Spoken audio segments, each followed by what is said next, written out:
Hello, everyone. Welcome to another episode of our podcast.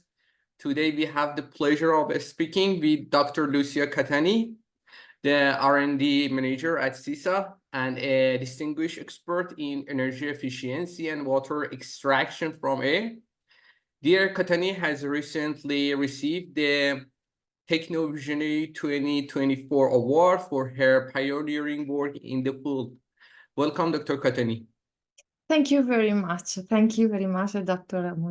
Amin. And I'm very happy to be here today and to speak with you. Thank you very much. It's our pleasure. Can you share with us your journey and what inspired you to focus on water extraction from the air?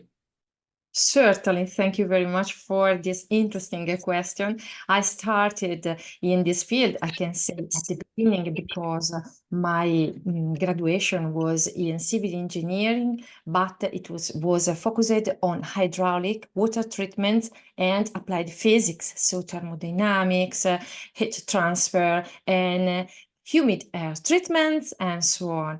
Then after that, I had a postgraduation master on the quality of surface waters. And after that, a specialization in acoustics and a philosophy doctorate in applied sciences concerning environment and energy. So it was particularly focused on energy saving, green energies, and so on. After that, in 2011, 4 people, which were Professor Larry Grive from New York and attorney Graziano Giacomini, engineer Flavio Giacomini from Italy, and the doctor economist Marco Honegger from Switzerland, came to the University of Pavia and said us, please, build a prototype of a machine that is able to extract water from air. And we said, okay, we'll do this. And I was a part of the team from the beginning. I studied the core of the machine. And after the success of the first prototype, they asked me to become the R&D manager of SEAS, which was a company that the aforementioned persons founded in 2014. Then I carried out my career in SEAS, and at the same time, in the University of Pavia, I became an adjunct professor and an external researcher, and I collaborated with my mentor, Professor Anna Magrini, and we focused on water extraction from air and on applied physics topics, such as energy saving, energy efficiency, green energies, and so on. And we are going on such topics, and we are pioneering the modern approach to atmospheric water. Wow, perfect. Inspiring, actually. And what were some of challenges you faced in the earlier stage of your research? The challenges in Yes. Okay, I must say that in my point of view, the most challenging issue in water extraction from air are 3 or 4, we can say so. It is the quantity of water that we can extract from air, the quality that is very, very important, and sometimes not sometimes often overlooked, and the energy cost. And the 4th, we can say so, comparatively little space that we have available. So I focused on the water quality from the beginning, which is a very challenging issue, because I don't want to create a polluted condensate. It is not useful. I don't want some pollution. I want something that is high quality, that we can use for high purpose, for noble purpose, which can go from, for example, drinking water, okay, drinking purpose, or high-tech industry, such as making hydrogen, or hospitals, okay, water for hospitals, or water for high-tech greenhouses, okay, such as hydroponic. And in my opinion, we must focus on these issues, because if we want to use this innovative source, we must be sustainable, and sustainability can be achieved by means of addressing the issues that I explained before. Oh, perfect. Thank you for sharing your idea. You recently received Techno Visionary 2024 award. Can you tell us more about this achievement and what it means to you? Thank you very much for this question, because I'm deeply honored by such an award. It is an international award, and it was conceived by an important woman, which is Gianna Martinengo, Dr. Gianna Martinengo, who is one of the most important female entrepreneurs internationally recognized. So it is given to women who distinguished in the field of technology and sustainability, in particular, who have some innovative vision and a very, we can say, future vision of the issues. Okay, I was chosen among dozens of nominees, so it is something very, very wonderful from my point of view. I'm amazed. Congratulations, of course. And the topic of this year was the sustainability of the management of water sources. So I'm very proud of such an award, which recognizes my hard work in the field, and also the work of the team I collaborate with, and of my mentors, Professor Sanna Magrini, but also I must thank my family for the support, mother, father, and my brother, Paolo Cattani, who is an engineer who collaborates with me. So I must thank them all. And moreover, I have to thank Gianna Martinengo for this important award, for the idea of the award, because it is a means to disseminate the awareness about these important topics, which are water this year, but others years, for example, energy, sustainability, economies, and so on. Congratulations again. Thank you very much. In the scientific community, there are various terms used like atmospheric water harvesting, atmospheric water capturing, vapor capturing. What term do you prefer? I am a little bit concerned by all these terms, because we must say that often they are not very, very, I can say there is not a definition of them. So I must say that I prefer water extraction from air, because saying that we encompasses all the technologies and the approaches. We are extracting water from air. In which way? Okay, let's discuss. And when we discuss about a particular technology, we can use the aforementioned terms. For example, we can say vapor capturing when we are speaking about absorption and desorption technologies, or atmospheric water capturing if we are speaking about fog nets, or water harvesting if we are speaking about radiant panels, because we are making a dew collection, so it is correct. But when we speak about machines that embeds the reverse cycle, it is better to use water extraction from air. And a term that I like is AWG, when that means atmospheric water generators or air to water generators, when we want to identify the machine that makes water from air, whatever is the technology that is used inside of it.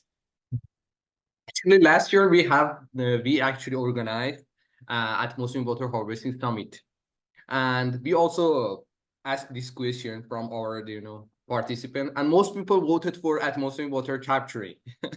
Yes, atmospheric water capturing. Yes, but in my point of view, capturing is something that is more related to fog nets, because you are capturing by coalitions some water that you've got inside of air already in liquid phase. Yes, We I are agree. taking water, whatever is the phase, from the air in order to obtain. Perfect So idea. this is my humble opinion, of course. Thank you for sharing your idea with us. Could Thank you you. explain some of the innovative applications you are currently working on? Yes, you know that we developed in SEAS a machine that is based the on the reverse cycle worked by a compressor. Okay, in order to obtain meaningful quantities of water, and as I said you before, quality and energy are the other points that we must address.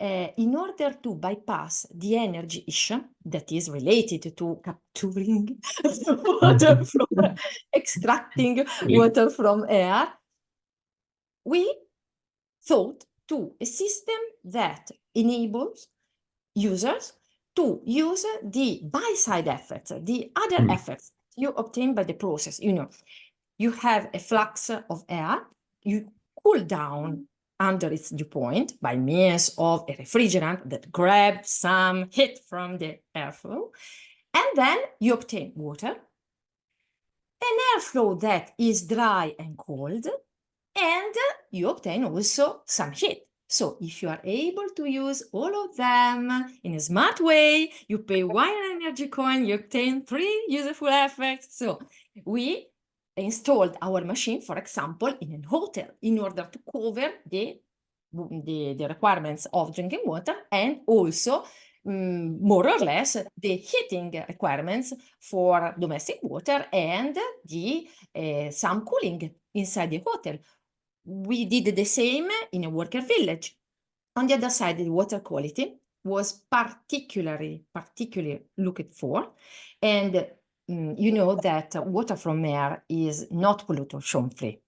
It is less polluted in comparison to our other water sources, traditional water sources, for example, rivers, lakes, and some aquifer. But it is not pollution free. In particular, if you do not filter the air, and if you have not a particular attention to the materials that comes into contact, the materials that come into contact with the water. So, first of all, we strongly filtered the air. After that, we equipped the machine with materials certified for food contact, and we treated the water. We have tailored the system to treat the water in order to achieve the wanted quality. You know that if you want to drink the water, you must sterilize it independently of all, because you must be sure that no microbiological pollution will affect your water in time. Sure. After that, you must be sure to remove nitrates and ammonia, which are the pollutants that come from the process. Other pollutants you do not find other pollutants if you filter the air and use correct materials inside the machine. They are in traces, but you must remove nitrates and ammonia, and then you must add the salts. Okay, this is for drinking water. But as you know, we also explored other applications for atmospheric water, such as hydrogen generation. We find out with focused analysis on our produced water that the water coming from our process without treatments, only filtering the air, using correct materials for water harvesting and so on, we obtained a quality that was almost compatible with some electrolyzer. So we carried out a study that was in Japan environment on a remote island that is a protected environment for a project of a panel field, photovoltaic field, in part used to provide electricity to the island and in part used for energy storage by means of hydrogen creation. Okay. production by electrolysis. And our water was compatible more or less with the electrolyzer. Okay. We found out that by means of our water that was partly used for the maintenance of the panels. So we were able to have high efficiency in the panels. With the recovered efficiency of the panel, we were able to work the machine, to power the machine. And the machine, powered only during the hours when you have got the sun, was able to produce enough water for the hydrogen production and for the panel cleaning. So we closed the cycle because, you are harvesting the water from air and you are splitting it into hydrogen and oxygen by means of solar power. And then when you want to use your hydrogen, you are going to combine with oxygen and you will re-obtain water inside the air. You are closing the cycle. Wow. Perfect. Very Guys, if you are happy. interested in the system, please feel free to contact Dr. Lucia. I'm pretty sure she will reply to you. Thank you. Okay, perfect. Looking at the broader picture, where do you see the future of the atmospheric water harvesting or atmospheric water capturing anyway? Or water extraction from Yeah, air. yes. Okay. In my opinion, water extraction from air is something that in the future will be one of the means to overcome water scarcity. Okay, to manage water scarcity. Of course, we cannot produce cubic meters per second of water from air. Of course, yes. We have thousands of liters a day because of the high quality that we can reach with comparatively low efforts. I think that the future of atmospheric water is in noble uses of water, drinking uses, high-tech uses, hospital uses, high-tech, for example, agriculture, let's say hydroponic uses in greenhouses, and so on. We must use such water. Such water is very precious because, as you know, the traditional sources are polluted and more polluted and more polluted and more polluted. Water coming from air, more or less, is something that we can treat in order to achieve high quality without big efforts. So we must use it with a clever approach and a smart approach because it costs. It costs. If you want to have a large quantities, such water will cost, but if you use it for noble purposes, such cost would be abated. This is first. Secondly, we must address the issue that I said you before. First, the quality. The quality must be addressed. I saw a paper few hours ago where inside it was not in a WG, we must say it was not in atmospheric water generators, but it was water from air, and they find out inside the water heavy metals released by the of course released by the materials inside the equipment. Okay. No, we must be very, very focused on the water quality. We must have something that is high value. Okay. This, first of all. Secondly, the energy saving. We must address such a topic. We found a method, but we will go on in order to enlarge the range of the possibility of water extraction from air, various temperature and relative humidity. And of course, we must produce, as I said you before, meaningful quantities. Oh, great. Another question. I know you are so busy. I'm sorry. We have a lot of. It's not a problem indeed. Thanks. As someone involved in both academia and industry, how do you balance your roles? And what do you see as the benefits of the dual involvement? This is a challenging task, of course, because you must be sure to dedicate the due time to academia and the due time to industry. But it is very interesting and helpful because you've got strong theoretical basis, and you are at the forefront of research, working in academia. And on the other side, you can apply the theory in the practice, and you can see if what you are doing is sustainable from an economic point of view, and if you can effectively realize what you have in your mind, do something that is real world, okay, not only something at lab scale, but something that is can be used on the market, can be used effectively inside a real environment.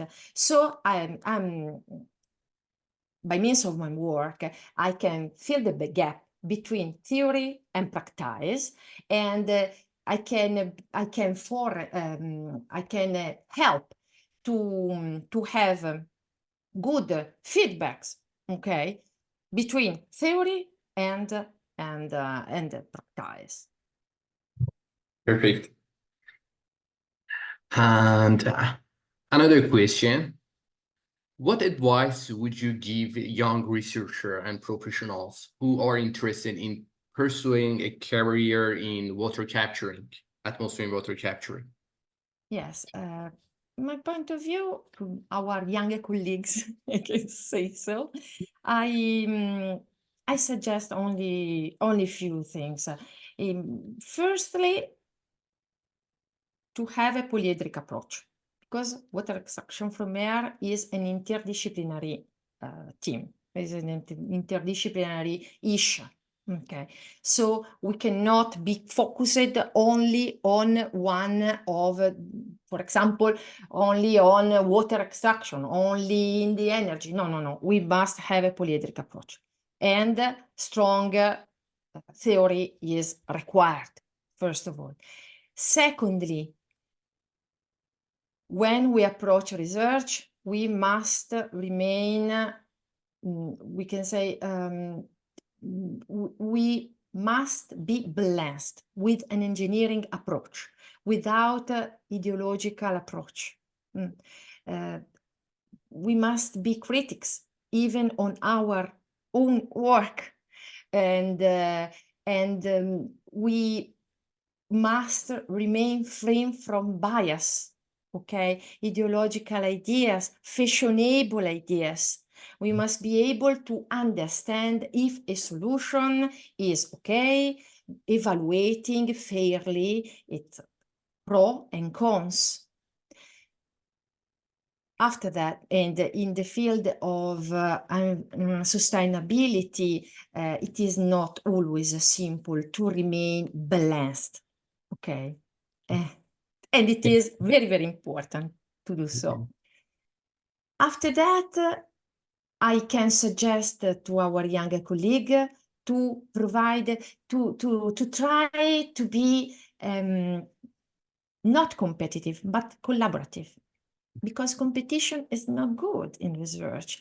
And to be collaborative, only together we can find out optimal solutions, okay? And a suggestion is try to have a truly friendly working place, a truly friendly working environment, because friendship is also important. We are researchers, we must set good behavior, okay? We must be okay, we try to be as good as possible, behaving with colleagues. We must collaborate one with another, all together, if we want to achieve great results for the earth, for a better world, and for the environment and all the things related to. So Thank we you. must keep peace in our mind always.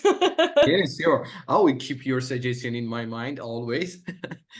Thank you very much, Dr. Cattani, for sharing your invaluable insights and for your significant contribution to the field. It has been awesome conversation, actually. Do you want to share anything with our listener? I must congratulate with you with the idea of the international community because in my point of view, it is fundamental because we must push this research field and the only mean to push it is to promote the knowledge between the other researchers and to promote the knowledge of the papers and so on. And by means of summit, of congresses and so on, is the principal way in order to fulfill such a task. So I must congratulate with you. I hope that the community will grow in the I future hope so. and that our work will be helpful for the entire world. I'm sure that we will be helpful for the entire world. Yes, I hope. Let's keep a finger crossed. Yes. Thank you We very do much. something that is good and is beautiful. Thanks. I really appreciate. And to our listener, thank you for joining us. Be sure to stay tuned for more exciting conversation with leading experts. Thank you very much, Dr. Cattani. Thank you to you very much from the bottom of my heart. Thanks, appreciate. Goodbye. Okay, thanks.